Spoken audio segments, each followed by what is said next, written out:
إلى مزار فيك يا مولاي جل فرج فیضان محترم، یہی وہ فیصلہ ہے، یہی امر بین الامرین کی منزل ہے۔ آج ایک مرتبہ مومن یہ سنتا ہے کہ فلاں شخص میدان سے بھاگ گیا تھا، یہ مقام وہبہ کا مقام ہے کہ آپ کہیں میرے مولا نہیں بھاگے تھے اور جتنے مسلمان تھے وہ بھاگ گئے تھے، لیکن یہاں پر ایک اخلاقی نقطہ ہے، تاریخ سے اخلاق کو لیجئے کہ مولا علی اگر نہیں بھاگے تو مولا کے وجود میں کون سی صفت تھی، اور اگر وہ بھاگ گئے تھے ان کے وجود میں کون سی صفت تھی۔ وہ صفت شجاعت ہے، وہ صفت موت سے محبت کرنا ہے۔ خلاصہ کر کے میں ایک جملے میں عرض کروں گا، اس کی تفصیل بہت بڑی ہے۔ آپ دیکھتے ہیں کہ ایک طرف ایک ملک ہے جس کا نام ایران ہے، وہ دنیا کے سب سے بڑے دشمن سے مقابلہ کر رہا ہے، یعنی اس نے وہ کیا جو آج تک کسی ملک نے سوچا بھی نہیں۔ مشرف کو جب دھمکی ملی تھی اس نے سارے اڈے امریکہ کو دے دیے تھے۔ آج بھی کوئی عرب ملک، کوئی مسلم ملک یہ سوچ نہیں سکتا کہ ہم ڈائریکٹ امریکہ پہ حملہ کریں گے، ایران کر رہا ہے۔ وجہ کیا ہے؟ ہمارا وزیر اعظم جب کہیں جاتا ہے واپسی میں اپنے فیصلے بدل دیتا ہے، وعدہ کر کے اپنے وعدے پہ وفا نہیں کرتا۔ وجہ کیا ہے؟ مجبوری کیا ہے؟ یہاں پہ دو نظریے ہیں، کچھ لوگ کہتے ہیں صحیح کیا، ہم غریب لوگ ہیں، ہماری اکنامک کمزور ہے، ایران مضبوط ہے، پیٹرول اس کے پاس ہے، گیس اس کے پاس ہے۔ جو ایران میں رہتے ہیں ان کو پتا ہے کہ ان کے اوپر کتنے اکنومیکلی کرائسس ہیں، یعنی جو چیز پہلے 100 روپے کی تھی آج وہ چیز وہاں 500 روپے کی ہے۔ اتنی مہنگائی کبھی آپ نے پاکستان میں بھی نہیں دیکھی ہوگی، یعنی 4 ٹائم وہ چیزیں مہنگی ہو گئی، 4 ٹائم۔ اگر آپ کو پہلے 1000 کے 30 ملتے تھے آج آپ کو 1000 کے 88 ملتے ہیں، یعنی آپ دیکھ سکتے ہیں کتنا اکنومیکلی ان کے کرائسس آئے۔ ہم جانتے ہیں وہاں پہ رہتے ہیں کتنے لوگوں کے اوپر مسائل آئے، اکنومیکلی ان کے اوپر بھی کرائسس ہیں، اکنومیکلی آپ کے اوپر بھی کرائسس ہے، لیکن ایشو یہ نہیں ہے۔ ایشو یہ ہے، یہ ایک فرد جو کالج میں جاتا ہے، گھر میں رہتا ہے، بیٹی کی شادی کرواتا ہے، پڑھائی کرنے جاتا ہے، کمائی کرنے جاتا ہے، یہاں سے سوچ شروع ہوتی ہے کہ الامر بین الامرین کی میں نے بات کی۔ 2 طرح کے نظام ہیں، ایک نظام الہی ہے، ایک نظام شیطان ہے۔ دونوں نظام چلتے ہیں اور اچھے طریقے سے چلتے ہیں۔ وہ نظام بھی چلتا ہے، امریکہ ایک سویلائزیشن ہے، یورپ ایک سویلائزیشن ہے، وہاں پر نظم ہے، وہاں کی پولیس اچھی ہے، وہاں کے قوانین اچھے ہیں، وہاں پہ لوگ پسند کرتے ہیں وہاں جا کے رہیں۔ کیوں کرتے ہیں؟ کیونکہ ایک مضبوط سویلائزیشن ہے، وہاں پہ آپ کو حقوق ملتے ہیں، آپ کے رائٹس وہاں پہ ملتے ہیں۔ پاکستان ایک مضبوط سویلائزیشن نہیں ہے کیونکہ یہاں پہ نہ کوئی رائٹ ہے، جنگل کا قانون ہے، جس کے من میں جو آتا ہے کر دیا جائے۔ اپنے پہ آتے ہیں تو سب کو جیل میں ڈال دیتے ہیں، لیکن ایک قانون پاس کرنا ہو تو سب کو چھوڑ دیا جاتا ہے۔ تو یہاں پہ ذاتی مفادات کے لیے جنگ لڑی جاتی ہے، جو چیز مجھے پسند ہے۔ یعنی یہی سیاستدان اگر جیل میں ہوتے کیا کوئی ووٹ دیتا؟ کیا کوئی قانون کو پاس کرتا؟ اس کا مطلب سیاستدان بھی یہ نہیں دیکھتے کہ قانون صحیح ہے یا غلط ہے، وہ یہ دیکھتے ہیں کہ ہمارے فائدے میں کیا ہے۔ اگر کوئی قانون صحیح ہے تو آپ کو ویسے ہی ووٹ دینا چاہیے تھا، اس کے لیے شرطیں رکھنے کی ضرورت کیا ہے کہ ہمیں جیلوں سے چھوڑا جائے۔ کسی ملک میں ایسا نہیں ہوتا، اور یہ قومیں کیوں کرتی ہیں جہاں پہ ذاتی مفادات پیدا ہو جاتے ہیں؟ اس کا مطلب ہم سویلائزیشن نہیں ہیں، ہم ایک سویلائزڈ قوم نہیں ہیں، یہاں پہ ذاتی مفادات کی جنگ لڑی جاتی ہے۔ لیکن وہاں پر آپ دیکھیں ہر بندہ امریکہ، UK، یورپ کیوں جانا چاہتا ہے؟ کیونکہ ایک مضبوط سویلائزیشن ہے۔ لیکن یہ سویلائزیشن کس چیز پہ چل رہی ہے؟ اصل سوال یہ ہے۔ اور امام زمانہ جب ایک حکومت قائم کریں گے جس کے لیے انبیاء نے، سیدان نے، امام حسین نے، ہر امام نے محنت کی، اور آج تک شہداء اپنی جانیں دے رہے ہیں، کس لیے؟ تاکہ اس کائنات میں نظام الہی، حکومت الہی کو قائم کیا جائے۔ وہ حکومت کس بنیاد پہ چلے گی؟ اور نظام میں کفر کی حکومت کس بنیاد پہ چلتی ہے؟ بھائی ایک تسبیح کا تصور کیجئے، یہ دانہ دانہ دانہ دانہ کس میں بندھا ہوا ہے؟ ایک دھاگے میں۔ یعنی نظام کفر بھی ایک دھاگے میں بندھا ہوا ہے، اور اس میں بالکل ایک نظم اور ضبط ہے جس میں لوگ خوش ہیں۔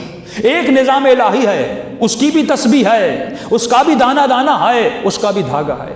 اب دیکھنا ہے کہ نظام کفر کا دھاگا کیا ہے اور نظام الہی کا دھاگا کیا ہے۔ معصوم فرماتے ہیں نظام کفر کا دھاگا ہے معاش، اور نظام الہی کا دھاگا ہے معاد۔ یعنی اگر کوئی کافر کسی قانون کو نہیں توڑتا تو وہ معاش کی وجہ سے نہیں توڑتا، اگر وہ سگنل پہ رک جاتا ہے تو معاش کی وجہ سے رک جاتا ہے، اگر وہ چوری نہیں کرتا تو معاش کی وجہ سے چوری نہیں کرتا۔ آپ کہیں گے مولانا اس کا مطلب کیا ہے؟ یعنی معاش یعنی نظام کفر پیسے پہ رکا ہوا ہے۔ بزنس پہ رکا ہوا ہے. وَإِذَا رَأَوُا التِّجَارَةَ أَوْ لَهْوًا انفَضُّوا إِلَيْكَ وَتَرَكُوكَ قَائِمًا. جب یہ لوگ تجارت کو اور بزنس کو اور پیسے کو دیکھتے ہیں، اے حبیب تجھے چھوڑ کے چلے جاتے ہیں.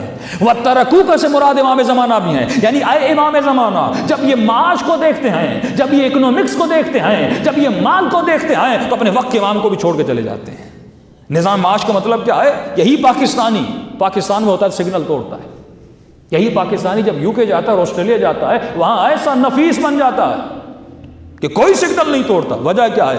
اس کو پتا کہ سگنل توڑوں گا کیمرہ دیکھ رہی ہے اور مجھے 200-300 پاؤنڈ دینے پڑیں گے. کس کی وجہ سے نہیں توڑتا؟ پاؤنڈ کی وجہ سے. پاؤنڈ کیا ہے؟ معاش ہے، پیسہ ہے، یعنی پیسے سے بہت لگاؤ ہے. وہ پیسہ گنوانا نہیں چاہتا. وہ 10 منٹ سگنل کے پیچھے رہے گا تاکہ یہ پیسے میں سے نہ جائیں. یہی پاکستان میں آپ قانون لاگو کر دیں، کسی نے سگنل توڑا اسے 20,000 دیے جائیں گے. کل آپ دیکھیں گے سارے میں اسلام آباد گیا، وہاں پہ سارے رکے ہوئے تھے. میں نے کہا سگنل پہ کیوں؟ بولا نا یہاں پہ کیمرہ لگا ہوا ہے، پیسے ہمارے کٹ جائیں گے. یعنی ہم معاش کا بڑا خیال کرتے ہیں. جس نظام کی بنیاد معاش ہو، ایک طرف ہے معاد، نظام الہی معاد پہ کھڑا ہے، وہاں پہ کوئی آپ کو پکڑے گا نہیں، وہاں پہ کوئی آپ سے پیسے نہیں لے گا. وہاں پہ نظر میں معاد ہے، یعنی قیامت ہے. اگر میں یہ قانون الہی توڑوں گا تو جہنم میں جاؤں گا، اگر میں یہ خطا کروں گا تو قبر میں عذاب ہوگا، اگر میں نے یہ کیا تو اللہ میرا ناراض ہو جائے گا. یعنی اس کی ساری بنیاد کس پر ہے؟ معاد پر ہے. اس کا اخلاق معاد پہ کھڑا ہے. وہاں پہ معاش کے نظام پہ نہیں چلتا. اب یہاں پہ فیصلے کرنے کی باری آتی ہے. اگر میں کوالالمپور جاؤں گا تو کیا نقصان میں پڑ جائے گا؟ معاش، میرا مال، میری اکنومک تباہ ہو جائے گی. یعنی وہ فیصلے کس کی بنیاد پہ لیے جا رہے ہیں؟ اکنومکس کی بنیاد پہ لیے جا رہے ہیں. لیکن آئیے جنگ احد میں، آئیے جنگ صفین میں، آئیے رسول خدا کی ساری جنگیں دیکھیں. اسلحہ کم آئے، تعداد کم آئے، افراد بھی کمزور ہیں، لیکن رسول خدا لڑنے جاتے ہیں اور اللہ کامیابی عطا کرتا ہے، کیونکہ وہ معاش کو دیکھ کر نہیں گئے تھے، معاد کو دیکھ کر گئے تھے.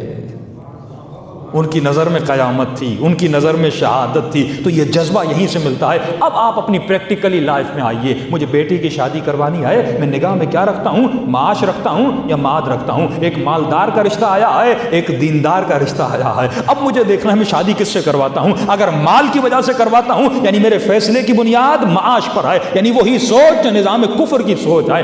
اگر میں نے تقویٰ کو دیکھ کر رشتہ کیا، اگر میں نے متقی کو دیکھ کر رشتہ کیا، اگر میں نے اخلاق الہی کو دیکھ کر رشتہ کیا، اس کا مطلب میرے ذہن میں کیا تھا؟ معاد تھا. مجھے نوکری اور جاب کرنی ہے، میں جاب کا فیصلہ کس بنیاد پہ کرتا ہوں؟ اگر میں معاش کی بنیاد پہ کرتا ہوں، یعنی مال زیادہ ہے، وہ رشوت کا ہو وہ حرام کا ہو، میری نظر میں مال ہے. لیکن اگر میں معاد کی بنیاد پہ کرتا ہوں، یعنی میں اگر نوکری کر رہا ہوں تو حلال کی روزی کے پیچھے جاتا ہوں. اگر میں نے پروردگار عالم کو ذہن میں رکھا تو یہی زندگی کا فیصلہ ہے. کربلا میں یہی 2 چیزیں نظر آتی ہیں. حسین نے اپنی نگاہوں میں قیامت کو رکھا اور ابن سعد نے اپنی نگاہوں میں رے کی حکومت کو رکھا.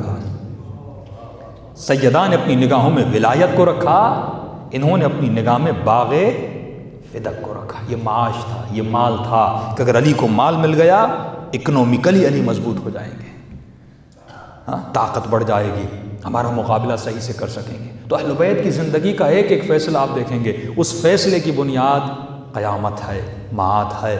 اے انسان، 70 سال کی زندگی تم نے کس بنیاد پہ گزاری؟ اگر تم نے عقل معاش کو دیکھ کر فیصلہ کیا تو یہ زندگی تباہ و برباد ہے.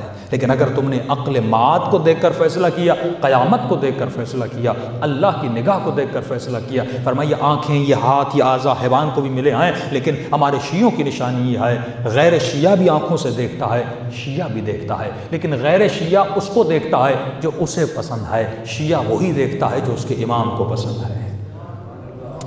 خیر شیعہ بھی بات کرتا ہے زبان سے، شیعہ بھی بات کرتا ہے، لیکن شیعہ وہی بات کرتا ہے جو اسے نہیں، اس کے امام کو پسند ہے. اسی روزی کے پیچھے جاتا ہے جو اس کے امام کو پسند ہے. جب زندگی اہل بیت کی پسند پہ گزارو گے تو پھر اہل بیت فرماتے ہیں السلمان منا اہل البیت. کسی نے کہا مولا یہ نہ ہاشمی ہے نہ سید ہے، آپ اہل بیت میں سے کیسے ہے؟ امام نے فرمایا جب جب تم سلمان کو دیکھتے ہو تب تب تجھے علی ابن ابی طالب کی یاد آتی ہے. تو زندگی زود گزر ہے، اس زندگی کو ایسے گزاریں جس پر آپ بھی فخر کریں، اہل بیت بھی فخر کریں.